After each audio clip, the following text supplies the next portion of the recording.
በስመ አብ ወወልድ ወመንፈስ ቅዱስ አሐዱ አምላክ አሜን። እንኳዕ ናብ ቻናል ሲቲኤም ብሰላም መጻኹም። ካብዞም ስዒቦም ዘለዉ መጽሓፍ ቅዱሳዊ ሕቶታት ክንደይ ክትምልሱ ትኽእሉ? ቀለልቲ ዝመስሉ ግና ክነስተውዕሎም ዝግብኡ ሕቶታት እዮም። ቅድሚ ምጅማርኩም ግና ሰብስክራይብ ዘይገበርኩም ነዛ ቪድዮ ሰብስክራይብ ብምግባር ስድራ ቤትና ክትኮኑ ንዕድመኩም። ላይክ እውን ግበሩ። ነዛ ቪድዮ እንተፈቲኹማ ድማ ንኻልኦት ሼር ግበሩዋ። ክንደይ ከም ዝመለስኩም ኣብ ኮመንት ጻሓፉልና። እግዚአብሔር ኣምላኽ ዓለም ንምፍጣር ክንደይ መዓልቲ ወሲድሉ? 5 መዓልቲ፣ 6 መዓልቲ፣ 7 መዓልቲ?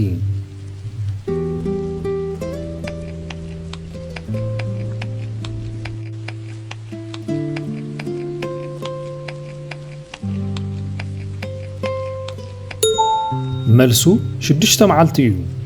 እግዚአብሔር ንሰማይን ምድርን ፍጥረታትን ኣብ ውሽጢ 6 መዓልቲ ፈጠሮም። እዚ ድማ ንስርዓት ህይወትና መሰረት ዘንበረ እዩ። ኣምላኽ ድማ ዝገበረ ኩሉ ረኣየ፣ እነሆም ብዛ ጽቡቕ ነበረ። ምሸት ኮነ፣ ንግሆ ድማ ኮነ፣ 6 መዓልቲ። ሄዋን ብኣምላኽ እተፈጥረት ቀዳሚት ሰብ ነበረት። ሓቂ ወይ ሓሶት?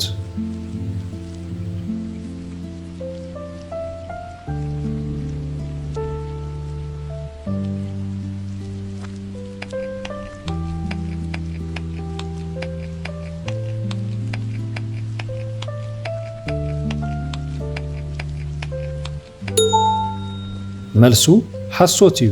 እግዚአብሔር ቅድሚ ንሰበይቲ ምፍጣሩ ንኣዳም ካብ ሓመድ ምድሪ ፈጠሮ። እዚ ድማ ኣዳም ቀዳማይ ሰብ ምዃኑ የርእየና።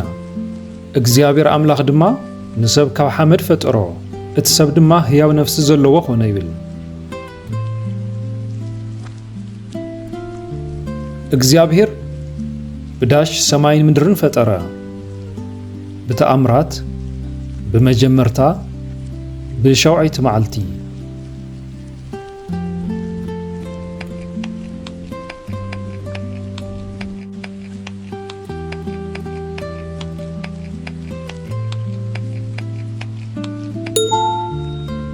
መልሱ ብመጀመርታ እዩ። እዚ ቃል እዚ ኩሉ ነገር ካብ ኣምላኽ ከም ዝተጀመረን ንሱ ድማ ምንጪ ኩሉ ህይወትን ስርዓትን ምዃኑ የዘኻኽረና። ብመጀመርታ እግዚአብሔር ሰማይን ምድርን ፈጠረ ድማ ይብል።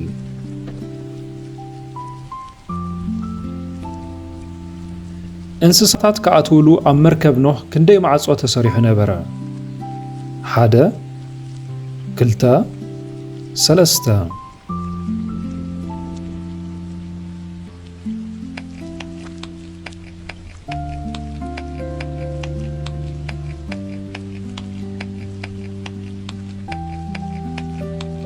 መልሱ 1 እዩ። እቲ 1 ማዕጾ ጥራይ ምዃኑ ኣብ ሓድሽ ኪዳን ንዘለና ሰባት ድሕነት ብሓደ መገዲ ወይ ድማ ብጎይታና ኢየሱስ ክርስቶስ ጥራይ ከም ዝኾነ የመልክት። ማዕጾ እታ መርከብ ድማ ኣብ ጎና ግበረላ በሎ። ቃየን ንኣቤል ዓብ ሓዊ ነበረ። ሓቂ ወይ ሓሶት?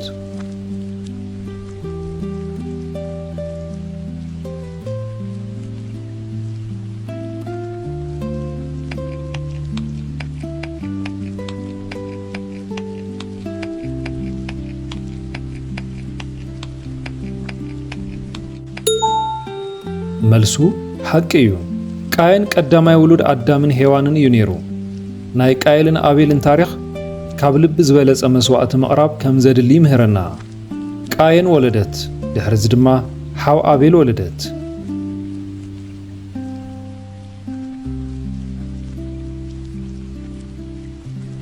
ሙሴ ኣብ ምድሪ ሚድያን ናይ መነባጊዕ እናሃለወ ኸሎ እዩ እግዚአብሔር ኣብታ እትነድድ ቁጥቋጥ ተገለጸሉ።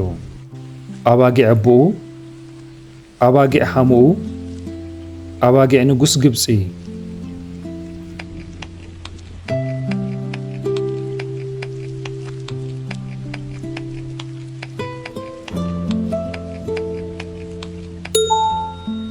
መልሱ ኣባጊዕ ሓሙኡ የቶር እዩ። እግዚአብሔር ኣብ ማእከል ስራሕና ንዓብዪ ተልእኾን ዝበለጸ ስራሕን ክጽውዕ ይኽእል እዩ። እሞን ኮንካ ምስራሕ ድማ በረኸት ኣለዎ። ሙሴ ድማ ኣባጊዕ ዮቶር ሓሙኡ ካህን ሚድያን ይጓሲ ነበረ። ኣቦኻ ነዴኻ ነኽብር። ነዚ ትእዛዝ እዚ ዝስዕብ ተስፋ እንታይ እዩ? ሃብቲ ክትረክብ፣ ዕድሜኻ ክነውሕ ካብ ጸላእቲ ክትድህን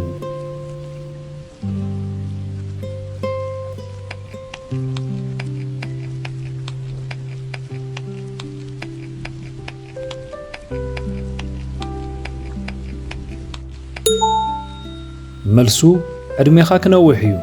ወለዲ ምኽባር ምስ ተስፋ በረኸትን ምንዋሕ ዕድመን ዝተኣሳሰረ ቀዳማይ ትእዛዝ እዩ። ኣቦኻን ኣዴኻን ኣኽብር፣ እግዚኣብሔር ኣምላኽካ ኣብ ዝህበካ ምድሪ ዕድሜኻ ምእንቲ ክነውሕ ድማ ይብል። ህዝቢ እስራኤል ካብ ግብፂ ምስ ወፁ እግዚኣብሔር ለይቲ ብምንታይ መርሖም ነበረ? ብዓንዲ ደበና፣ ብዓንዲ ሓዊ፣ ብብርሃን ፀሓይ።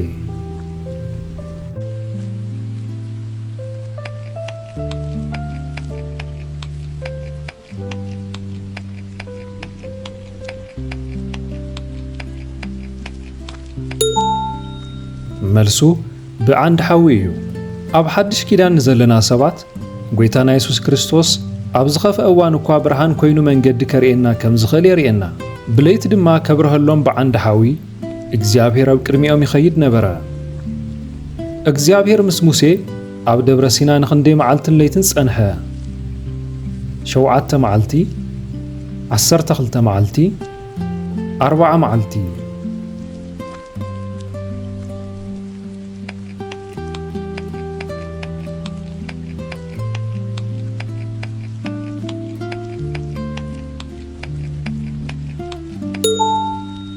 መልሱ 40 መዓልቲ እዩ። ምስ ኣምላኽ ንበይንኻ ግዜ ምሕላፍ መለኮታዊ ራእይን ትእዛዝን ንህይወትና እውን መምርሕን ምቕባል መሰረት እዩ። ሙሴ ድማ 40 መዓልትን 40 ለይትን ኣብ ትኸረን ነበረ።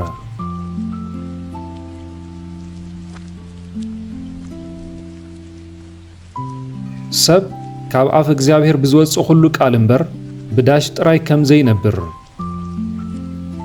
እንጀራ፣ ማይ፣ እስትንፋስ።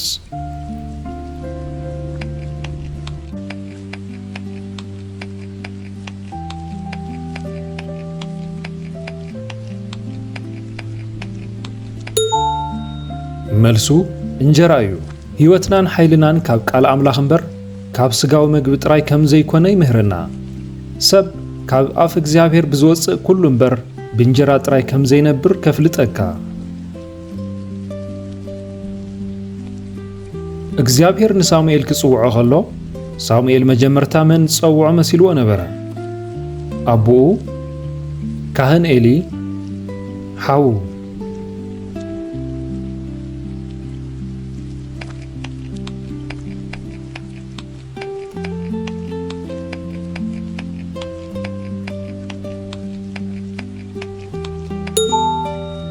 መልሱ ካህን ኤሊ እዩ። ኣብ ሓድሽ ኪዳን ዘለና ሰባት ድምፂ እግዚአብሔር ንምንላይ ትዕግስትን መሪሕነትን ከም ዘልየና ይምህረና። ጎየየ እሞ ናብ ኤሊ ኸይዱ ጸዊዕኻ ኒኢኻ እሞ እንሆ በሎ።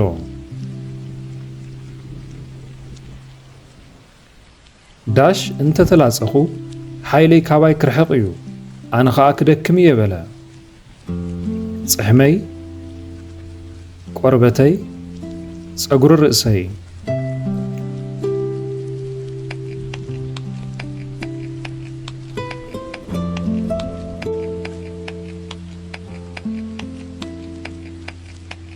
መልሱ ጸጉሪ ርእሰ እዩ። ሳምሶን ናዝራዊ ብምንባሩ ሓይሉ ምስቲ ንኣምላኽ ዝኣተወ መብጽዓ ዝተኣሳሰረ ነበረ። ንቃል ኣምላኽ እሙናት ክንከውን ድማ የዘኻኽረና። ካብ ማሕፀን እነይ ጀሚረ ንኣምላኽ እተወፈኹ ናዝራዊ እየ። ጸጉሪ ርእሰይ እንተተላጸኹ ሓይለይ ካባይ ክርሕቕ እዩ በለ።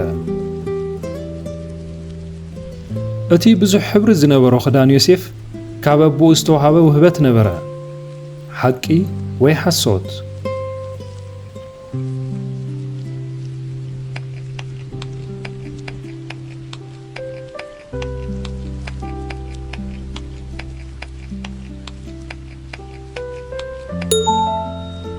መልሱ ሓቂ እዩ። እቲ ክዳን ብኣቦኡ ያዕቆብ እዩ ተዋሂብዎ። እዚ ድማ ያዕቆብ ንዮሴፍ ካብ ኩሎም ኣሕዋቱ ፈልዩ ከም ዝፈትዎ ዘርኢ ነበረ። እስራኤል ድማ ንዮሴፍ ካብ ኩሎም ደቂ ኣብሊጹ ይፈትዎ ነበረ። ብዙሕ ሕብሪ ዘለዎ ቀሚሽ እውን ገበረሉ። እስራኤላውያን ምድሪ ከነኣን ቅድሚ ምውራሶም ሙሴ ክንደይ ሰለይቲ ሰዲዱ? 2 ሰለይቲ፣ 10 ሰለይቲ 12 ሰለይቲ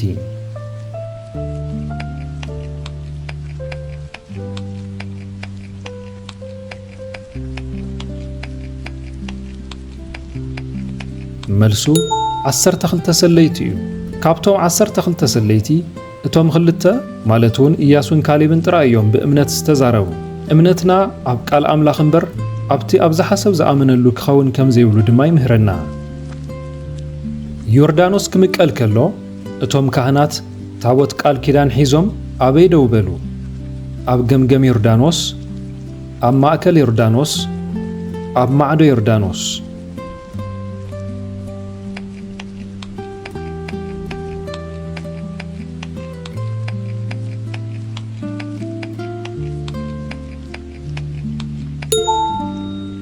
መልሱ ኣብ ማእኸል እቲ ንቑፅ ዮርዳኖስ እዩ። ኣብ ሓድሽ ኪዳን ንዘለና ሰባት መሪሕነት ኣምላኽ ኣብ ማእኸል ጸገሙን ከም ዘሎን መንገዲ ከም ዝጸርገላን የርእየና። እግዚኣብሔር ንጌድዮን ምስ ሚድያማውያን ንክዋጋእ ክንደይ ሰራዊት ጥራይ ክሕዝ ኣዘዝዎ? 300 3,000 32,000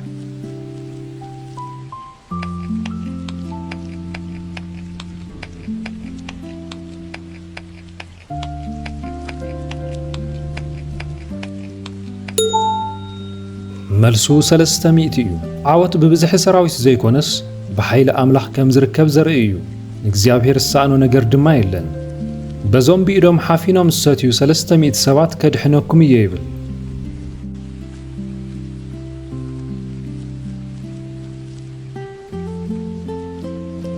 ዳዊት ንጎልያድ ቅድሚ ምቕታሉ ካብቲ ርባ ክንደይ እማነ ልዕለ? 1 5 7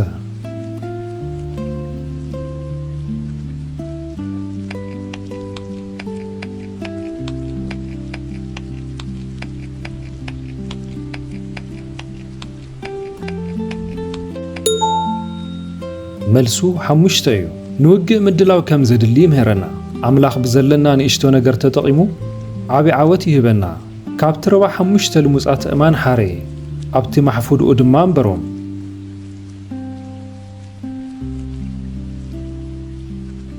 ኤልያስ ኣብ ቀርሜሎስ ምስቶም ነቢያት በዓል ክወዳደር ከሎ እቲ መስዋዕት ዘቃጸሎ ሓዊ ካበይ ወረደ? ካብ ሰማይ? ካብቲ ማይ?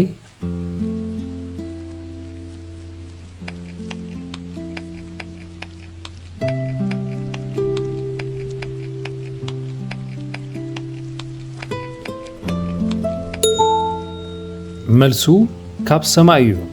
እግዚአብሔር ጸሎት ሰምዕ ሐቀኛ ኣምላኽ ምዃኑ የርእየና። እግዚአብሔር ድማ ምስ ጣዖታት ከም ዘይወዳደረ ምሂርዎም እዩ። ሽዑ ሓዊ እግዚአብሔር ወደቐ፣ ነቲ መስዋዕትነት ዕንጨይትን በልዖ። ቋንቋቶም ንደባለቕ። ኣምላኽ እዚ ዝገበረሉ ቦታ ኣበይ እዩ? ኣብ ግብፂ፣ ኣብ ባቢሎን፣ ኣብ ሶዶም።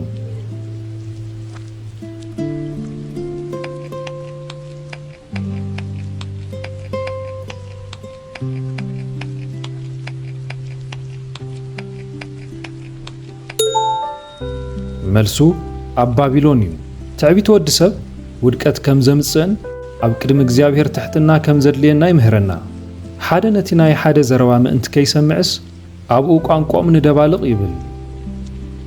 እግዚአብሔር ንሰለስተ ዕሩኽ ዳንኤል ካብቲ ዝነድድ እቶን ሓዊ ከውፅኦም ከሎ እንታይ ጥራዩ ተቓጺሉ ነይሩ?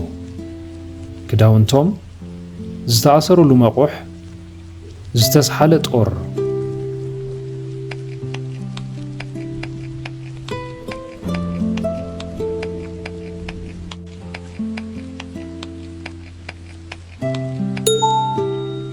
መልሱ እቲ ዝተኣሰሩሉ መቑሕ እዩ። እግዚአብሔር ኣብ ማእኸል ሓዊ እውን ነቲ ዝኣሰረና ነገር በቲኹ ናጽነት ከም ዝህበና ይምህረና።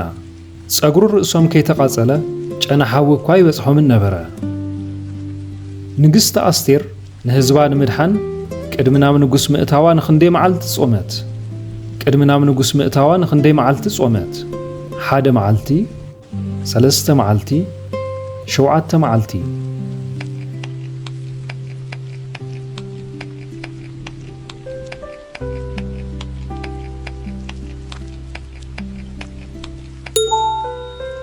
መልሱ 3 መዓልቲ እዩ።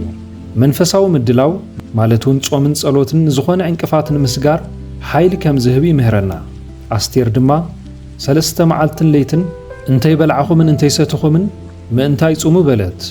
እግዚአብሔር ንዮናስ ኣብ ከብዲ ዓሳ ኸሎ ምስ ጸለየ እቲ ዓሳ ናበይ ጡፍ ኢልዎ? ናብ ማእከል ባሕሪ፣ ናብ ንቑጽ ምድሪ፣ ናብ መርከብ።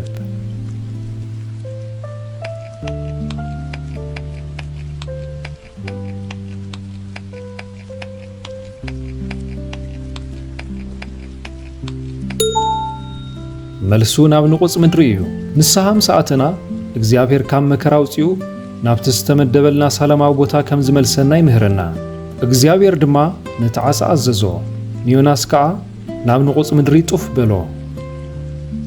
ንጉሥ ሰሎሞን ኣብቲ ቀዳማይ መዓልቲ ንግስነቱ ንኣምላኽ እንታይ ኢሎሚንዎ? ሃብትን ክብረትን፣ ንህዝቢ ዝፈርደሉ ጥበብ፣ ዓወት እስራኤል።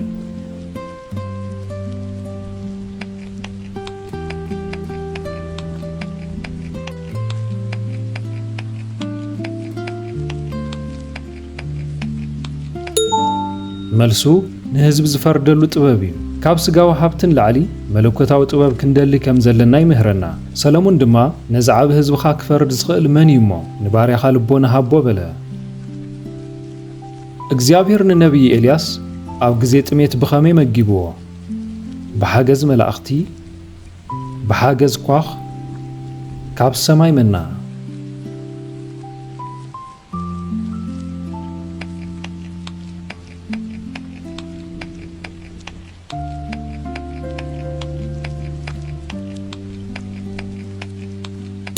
መልሱ ብሓገዝ ኳኽ እዩ።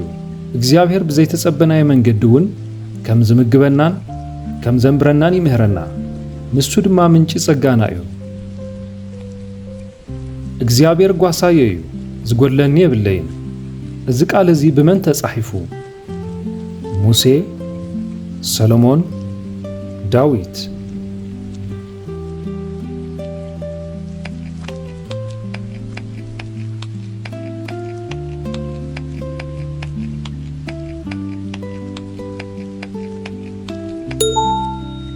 መልሱ ዳዊት እዩ። እግዚአብሔር ንኹሉ ዘድልየና ዘማልእ ሕያዋይ ጓሳይ ምዃኑን ብኡ ክንተኣማመን ከም ዘለናን የረጋግጸልና።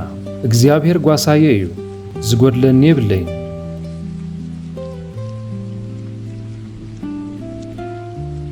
ሓፍተይ ሎሚ እውን እግዚአብሔር ንዓኺ ሰና እዩ። ሓወይ ሎሚ እውን እግዚአብሔር ምሕረቱ ባኻ ይተወድአን። እምበኣርን ሎሚ ዝነበሩና 25 ሕቶታት ኣብዚ ተዛዚሞም ኣለዉ። ከም ዝተባረኽኩምሉ ኣይንጠራጠርን። ካብዚኦም ክንደይ መሊስኩም? ኣብ ኮመንት ጸሓፉልና። ነዛ ቪድዮ ላይክን ሼርን ብምግባር ደገፍኩም እርዩና። ንዝያዳ ትምህርቲ ድማ ቻናልና ሲቲኤም ሰብስክራይብ ግበሩ። ሰላም ኣምላኽ ምሳኹም ይኹን።